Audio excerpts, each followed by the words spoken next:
ईश्वरा गुरु साक्षात् परम ब्रह्मा तस्मै श्री गुरुवे नमः। Hello everyone, welcome to my live. So आज का टॉपिक बहुत इम्पॉर्टेंट है। आज मैं ये डिस्कस करने वाली हूँ। Just let everyone join first, okay.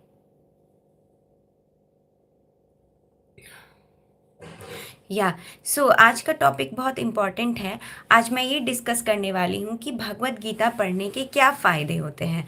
Bhagavad Gita अगर हम समझ रहे हैं, पढ़ रहे हैं, हम अपनी लाइफ में उसको अडेप्ट कर रहे हैं, तो इसके क्या फ़ायदे होते हैं। देखिए, ऐसा है कि आपने ये तो सुना ही होगा कि लाइफ में अगर कोई भी प्रॉब्लम हो, और अगर भगवत भगवत गीता खोलते हो तो आपको वहाँ से कोई ना कोई सॉल्यूशन निकल के आ जाता है। आपने ये तो सुना ही होगा। आपने बहुत लोगों को, महात्मा गांधी जी को भी ये कहते हुए आपने सुना होगा कि उनको लाइफ में जब कोई कंफ्यूजन होती थी तो वो भगवत गीता स्टार्ट करते थे, भगवत गीता को पलटते थे और वहाँ से उनको कोई ना कोई सॉल्यूशन मिल जाता था, राइट। तो ऐसे ही भगवत गीता को अगर हम अपनी लाइफ में अडेप्ट करते हैं तो हमें भी बहुत सारे सॉल्यूशंस मिलते हैं। बट आज मैं भगवत गीता के फ़ायदे बताऊंगी कि क्या क्या भगवत गीता को पढ़ने के फ़ायदे होते हैं। अगर आप पढ़ नहीं भी रहे हैं तो अगर एटलीस्ट आपको उनके श्लोका के मतलब भी अगर पता है ना, तो आपको लाइफ में बहुत ज़्यादा ईजी हो जाएगा चीज़ों से बाहर आना। तो सबसे पहले हमें क्या होता है ना कि देखिए, अभी जैसे भगवत गीता डायरेक्ट भगवान श्री कृष्ण से के मुंह से निकली हुई है। आपको ये बात पता होनी चाहिए कि भगवत गीता को भगवान श्री कृष्ण ने अर्जुन को, जब वो महाभारत के युद्ध में कंफ्यूज्ड हो गए थे और उनके लाइफ में उनको बहुत सारे क्वेश्चंस आ रहे थे, तो उस टाइम पे अर्जुन को भगवान श्री कृष्ण ने अपने अपनी वाणी द्वारा बताया था। पहले मैं सबसे पहले ये बताती हूँ कि भगवत गीता स्टार्टिंग कहाँ से हुई। पहले भगवत गीता को भगवान श्री कृष्ण ने सूर्य भगवान को ये भगवत गीता का ज्ञान दिया था। सूर्य भगवान से ये ज्ञान मनु मनु को मिला, एंड फिर मनु से उनके नीचे के डिसेंडेंट्स मतलब शिष्यों को और उनके उनके लोगों को मिला। और वहाँ से फिर ये जो ज्ञान है ना, ये लोगों में गया गुरु शिष्य परंपरा की वजह से। बट फिर बाद में ये ज्ञान थोड़ा वो हो गया, डाइवर्ट हो गया और गुम गया। तो फिर से क्योंकि ये ज्ञान बहुत ज़्यादा इम्पॉर्टेंट है, इसीलिए फिर से भगवान श्री कृष्ण ने अर्जुन को युद्ध भूमि में ये ज्ञान दिया है भगवत गीता का। और भगवत गीता को पढ़ने के और समझने के बहुत फ़ायदे होते हैं। तो सबसे पहले देखिए, अगर एक तो ये चीज़ कि अगर आप लाइफ में कभी भी कंफ्यूज्ड हो, आपको कुछ नहीं समझ आ रहा है, और अगर आप फिर भगवत गीता पढ़ते हो तो आपको भगवत गीता के श्लोक भी अगर आपको पता है ना, तो आपको बहुत ज़्यादा लाइफ में उससे समझने में और लाइफ से आगे बढ़ने में मौका मिलेगा।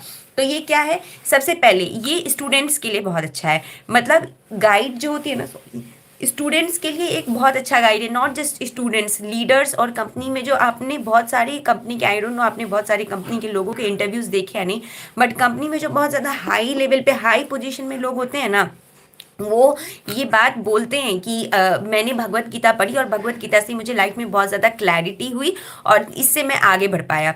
फिर ये कि भगवत गीता हमें ये भी बताती है कि लाइफ में हर एक सिचुएशन में हमें कैसे काम रहना है। मतलब अच्छी भी स्थिति आएगी और बुरी स्थिति भी आएगी। दोनों परिस्थितियों में हमें कैसे समभाव में रहना है, या फिर हमें कैसे एक ऐसी स्टेट मेंटेन करनी है कि हम ज़्यादा बहुत दुखी भी नहीं हो गए और बहुत खुश भी नहीं हो गए। ये हमें भगवत गीता से सीखने के लिए मिलती है। आप लोगों को लगता होगा कि ये सारी चीज़ें बस कहने की बात है, ऐसा नहीं होता है। लेकिन देखिए, अगर आप धीरे धीरे हर दिन एक श्लोक पढ़ोगे ना, 1 साल में नहीं, 2 साल में नहीं, मे बी 6 महीने, साल भर, 2-3 साल बाद आपको खुद ऐसा लगेगा कि आप में बहुत ज़्यादा चेंज आ रहे हैं जब से आपने भगवत गीता पढ़नी शुरू की है, या फिर भगवत गीता के श्लोकों को आप समझने लग गए हैं। क्यों ऐसा क्यों होता है, मैं ये बताती हूँ। ऐसा इसीलिए होता है क्योंकि ये जो है ना, ये जीवन जीने की कला सिखाती है हमें। अब अगर आपका इस पृथ्वी पे जन्म हुआ है और आप आ गए हो लाइफ में। देखिए, लाइफ में एक हर किसी को आप एक छोटी सी मशीन भी लाओ ना, तो वो मैनुअल के साथ आती है। तो वैसे ही जीवन जीने की कला, ये जो हम कैसे लाइफ में ऑपरेट करेंगे, हम कैसे जीवन में आगे बढ़ेंगे, ये हमें भगवत गीता सिखाती है।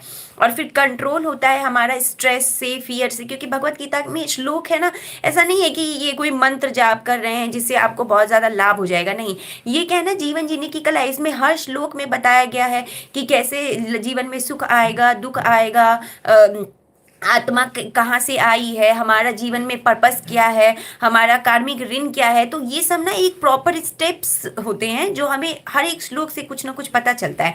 तो इससे ये होता है ना कि हमें जीवन जीने की जैसे जैसे कला आते जाती है ना, तो हमें समझ आने लगता है कि सुख दुख में हमें कैसे समभाव में रहना है, हमें कैसे अपने गुस्से को कंट्रोल करना है, हमें कैसे रिजल्ट्स देखिए अब क्या है ना कि कलयुग है। मैं ये बात तो बिल्कुल नहीं बोलूँगी कि हम मेहनत करें और हम मेहनत करें और फल की चिंता ना करें। ऐसे ऐसे ये कलयुग है और यहाँ पे हर कोई मेहनत इसीलिए करता है कि उसको कुछ ना कुछ चाहिए, और लाइफ में इसी से मोटिवेशन आती है। अगर आप मान लीजिए, अगर आप आज बहुत ज़्यादा पढ़ाई कर रहे हैं तो आपको ये तो पता है ना कि मैं पढ़ूंगा तो एक दिन मैं कुछ बनूंगा और मैं पैसे कमाऊंगा और मैं अपना और अपनी फैमिली को और शायद अपनी सोसाइटी को सर्व करूंगा। तो ये क्या है, ये आपको कुछ चाहिए है ना, ये मोटिवेशन है। बट देखिए ये बिल्कुल पॉसिबल नहीं है कि हम एकदम से कर्म के फल से अपने आप को डिटैच कर दें। बट हमें ये, क्योंकि ये कलयुग है तो हर किसी को जीवन जीने के लिए आजीविका की जरूरत है, हर कोई साधु संत तो नहीं बन पाएंगे। उस कंडीशन में क्या कर सकते हैं, तो हमें ये पता होगा कि फल हम बस निरंतर प्रयास करते रहें, और अगर हमारी ज़िंदगी में असफलता भी आती है तो हम कैसे उससे कम से कम क्षति में हम उससे बाहर आ पाएँ। उसके बाद हमारा ना बहुत ज़्यादा सेल्फ कॉन्फिडेंस बढ़ता है। देखिए नॉलेज जो होती है ना, आपने ये चीज़ देखी होगी कि एक स्टूडेंट है और अगर उसको एग्ज़ाम देना है और अगर उसने सारे चैप्टर्स पढ़ लिए हैं तो वो कितना कॉन्फिडेंट होगा। आप सोचिए उसको कितना ज़्यादा कॉन्फिडेंस आ रहा होगा। वैसे ही भगवत गीता क्या होती है ना, आप जीवन में आए हैं, आपको अगर जीवन जीने की कला पता चल जाए, आपको ये पता चल जाए कि किस परिस्थिति में आपको कैसे बिहेव करना है, कैसे अपने गुस्से पे काबू करना है, कैसे दुख आने पे उससे हमें टैकल करना है, ये सारी चीज़ें जब आपको ज्ञान मिलता है ना, ज्ञान एक बहुत बड़ा कॉन्फिडेंस देता है। जैसे आप स्टेज पे जाओगे, आपको कुछ बोलना है ना, आपको कुछ नहीं आ रहा होगा, आप देखो कैसे आपकी हालत खराब होती है। और वैसे ही ऑपोजिट वे में अगर देखिए, आप स्टेज पे गए हो, आपको पूरा एकदम पता है पॉइंट वाइज कि आपको क्या बोलना है, आप में अलग ही कॉन्फिडेंस झलकेगा। वैसे ही इंटरव्यू में भी होता है, इंटरव्यूअर आपके पास आके आपसे क्वेश्चन पूछे, आपको आ रहा है तो आप देखिए आप कितने कॉन्फिडेंटली आंसर करते हो। तो वैसे ही भगवत गीता से हमें बहुत ज़्यादा सेल्फ कॉन्फिडेंस मिलती है और इनर स्ट्रेंथ मिलती है। इसके बाद आती है कि लाइफ में ना एक डिसिप्लिन बन जाता है, क्योंकि भगवत गीता में श्री कृष्ण ने श्लोकों के द्वारा हमें समझाया है कि हम जीवन कैसे जीते हैं, कैसे हम अपने दिनचर्या में क्या क्या चीज़ें अडेप्ट कर सकते हैं, जिससे क्या होगा, हमारा जीवन में डिसिप्लिन मेंटेन हो पाएगा। इसके बाद आती है कि हम पहले खुद को समझते हैं।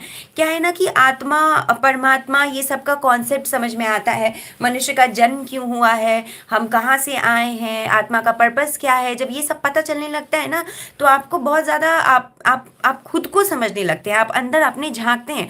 भगवत गीता में बहुत सारी ऋषि मुनियों, पुराने ऋषि मुनियों के बारे में बताया गया कि कैसे वो उन्होंने जीवन जिया है, कैसे उन्होंने तप वगैरह किया है। इतना तो हम नहीं कर सकते, बट इससे हमें ये पता चल जाएगा कि वो चीज़ें हम अपनी लाइफ में कैसे अडेप्ट करें, कम से कम हम योग कैसे अडेप्ट कर पाएँ। तो क्या होता है ना, जब भी आप योग वगैरह करते हो ना, तो आप जैसे मेडिटेशन भी करते हो तो आपको अंदर झांकने का मौका मिलता है, तो हम अपने आप को जान पाते हैं। और हम कैसे, प्रॉब्लम्स तो आती हैं लाइफ में, हम कैसे उससे सीखते हैं, हमें ये भी पता चलता है। और देखिए क्या है ना कि भगवत गीता मनुष्यों के लिए ही बनाई गई है। अब क्या है कि अर्जुन जो है वो भगवान श्री कृष्ण के मित्र थे, तो भी Bhagavad Gita is full of questions. उसमें भगवान श्री कृष्ण से अर्जुन ने बस क्वेश्चंस पूछे हैं, बहुत सारे क्वेश्चंस पूछे हैं।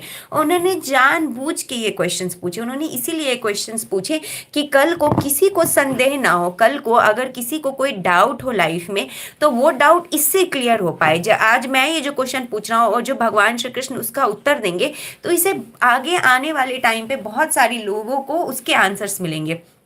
तो ऐसा सोच के अर्जुन ने जो क्वेश्चन लोगों के दिमाग में आ पाता ना, वो क्वेश्चन उन्होंने उस टाइम पे पूछा था भगवान श्री कृष्ण से।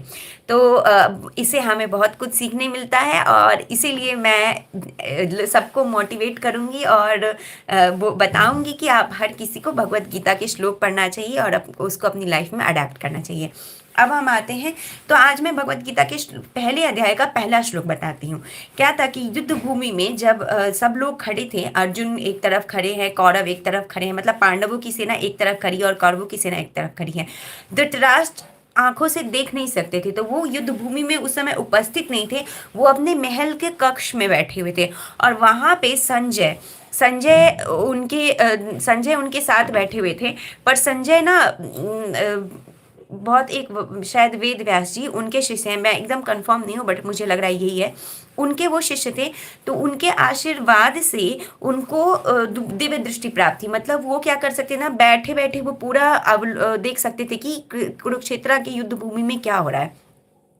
तो धृतराष्ट्र बचपन से ही अंधे मतलब दृष्टिहीन थे, उनको वो देख नहीं पाते थे। तो उन्होंने संजय से पूछा कि बताओ क्या चल रहा है युद्ध भूमि में। और उन्होंने पूछा कैसे, इस सेंटेंस को कैसे लिया है, उन्होंने ये बोला है कि मुझे ये जानना है कि कुरुक्षेत्र जो युद्ध भूमि है, युद्ध भूमि में मेरे पुत्र और पांडवों के पुत्र, मतलब अपने पुत्र को, अपने पुत्र जैसे ही उन्होंने मेरे बोला ना, वो ये भी बोल सकते थे मेरे भतीजे एंड ऑल, कुछ भी बोल सकते थे, पर उन्होंने ये शब्द यूज किया है पांडवों के पुत्र, मतलब उनका जो मोह है ना अपने पुत्र से वो वहीं दिखता है।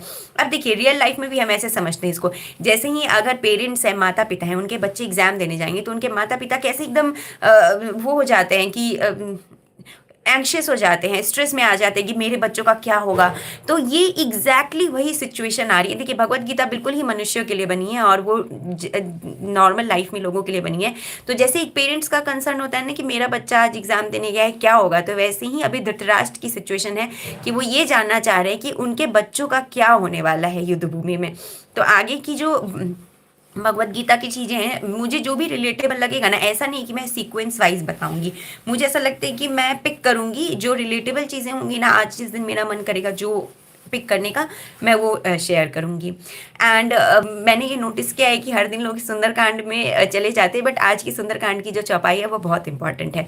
सुंदरकांड में अब तक हमने ये जान लिया है कि कैसे हनुमान जी लंका पहुंच गए हैं, लंकिनी रास्ते में उन्होंने बहुत सारी सिचुएशंस को टैकल किया और अब वो लंकिनी के पास आ गए हैं और लंकिनी को उन्होंने मुक्का मारा है। वैसे ही लंकिनी की बुद्धि खुल गई है कि ये कोई नॉर्मल नहीं है और ये भगवान के दूत हैं, ये भगवान राम के दूत हैं। तो वो बहुत खुश हो गई हैं और अब तक का यहाँ आया। अब उन्होंने बोला है, प्रविसी नगर की जे सब काजा, हृदय राखी कौशलपुर राजा, मतलब कि आप जो है ना नगर में प्रवेश कीजिए। अब आप लंका नगरी में आराम से प्रवेश कीजिए, मैं आपको नहीं रोकूंगी, लेकिन आप लंका में कौशलपुर राजा मतलब अयोध्या नगरी के जो राम जी है ना, उनको याद करते हुए आप लंका नगरी में प्रवेश कीजिए। क्योंकि देखिए इसे अब हमें रियल लाइफ में ये सीखने मिलता है कि हम कोई भी काम स्टार्ट कर रहे हैं ना, हमको कोई भी काम करना है तो हम उसमें हम हमेशा जैसे हनुमान जी भगवान को शामिल करते हैं, वैसे हमें भी भगवान को शामिल करना है। और उन्होंने बोला है फिर, प्रविसी नगर कीजे सब काजा, हृदय राखी कौशलपुर राजा, गरल सिधारिपु करहि मिताई, गोपद सिंधु अनल सितलाई, मतलब गरल सिधारिपु करहि मिताई, जो विष है ना वो अमृत के समान हो जाता है। रिपु करहि मिताई मतलब जो शत्रु है ना वो मित्र के समान हो जाते हैं। गोपद सिंधु अनल सितलाई मतलब जो समुद्र है ना वो गाय के खुर के समान हो जाता है, ऐसा उन्होंने बोला है। प्रविसी नगर की जे सब काजा, हृदय राखी कौशलपुर राजा, गरल सिधारिपु करहि मिताई, गोपंत सिंधु अनल सितलाई।